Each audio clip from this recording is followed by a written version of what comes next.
नमस्कार Shri kitchen channel को आपण मानकु अनेक अनेक स्वागत। आज रेसिपी रे मु आपण मानक पाखरे नै आसी पाचिला आंबर लस्सी। एई आंब लस्सी देखिबा को जेतिकी सुंदर लागुची खाइबा को सेमिति बहुत स्वादिया लागिबो।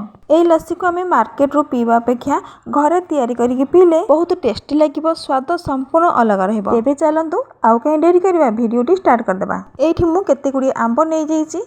आपण माने आंब नेला बेले ध्यान देबे जेमिति आंब मिठा हेथिबो आ टिके कलरफुल हेथिबो, एबे जाई आंब लस्सीटी सुंदर देखा जिवो आ टेस्टी लागिवो। प्रथमे आमे आंब गुडी को भलो भाबे धोई नेबा, तापरे खंड करी काटिला बेले आपण माने देखि पारुचंती केते सुंदर देखा जाउची, ऑरेंज आ रेड कलर टाइप रे आसुचे। से वीडियो को शेष पर्यंत देखंतु। जदि आजिर वीडियोटी आपण मानकु भलो लागे ता लाइक करिवे, शेयर करिवे। आउ जदि मोर आज श्री किचन चैनल को आपण माने नुआ आछंती तले सब्सक्राइब निश्चिंत करिवे। एबे मु टाकुआरु सब रसर अंश गुडी काढी नेची आउ छुरी साहाय्य छोट छोट पीस करी काटी नौची। एमिति छुरी साहाय्य छोट छोट पीस करी काटी नेले आंबर रस गुडी को काढिबा को सुविधा हेबो। आंबटा जेते कलरफुल थिबो लस्सी सेते सुंदर लागिबो। आउ आंब मध्ये कलरफुल थिले मिठा भलो आसे। जदि आंबटा मिठा आसिला ताहले हमें लस्सी रे मध्ये मिठार परिमाण कम करि परिबा। एमिति सब आंब को मु स्क्वायर शेप रे काटी नेची।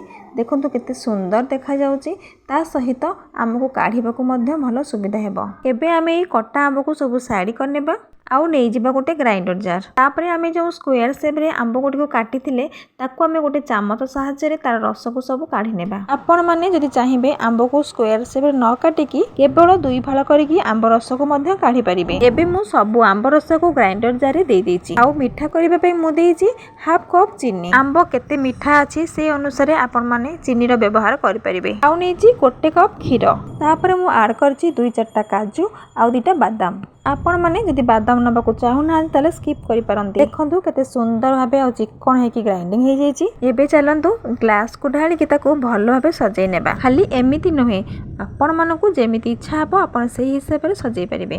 जदि आपण मानकु ठंडा दरकार ताले आपण माने एथिरे बरफ खंड मध्ये यूज करि परिबे। ग्राइंडिंग करथिबा आंब को ग्लास रे दे सला परे बाकी जो थिला स्क्वायर शेप रे आंब कटा ताको एथिरे मु सजै देची। आउ तापर देची काटी थिबा जो बादाम रो छोट छोट खंड।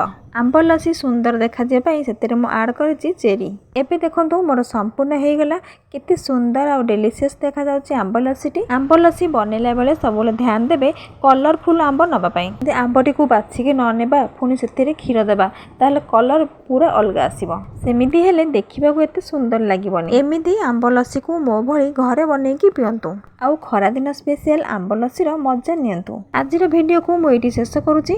आशा करूची आपण मानकु आजिर वीडियोटी बहुत भलो लागिबो। पुनी देखा हेबो आउ एक नुवा वीडियो रे आउ नुवा रेसिपी रे। से पर्यंत पई रहिली नमस्कार, जय जगन्नाथ।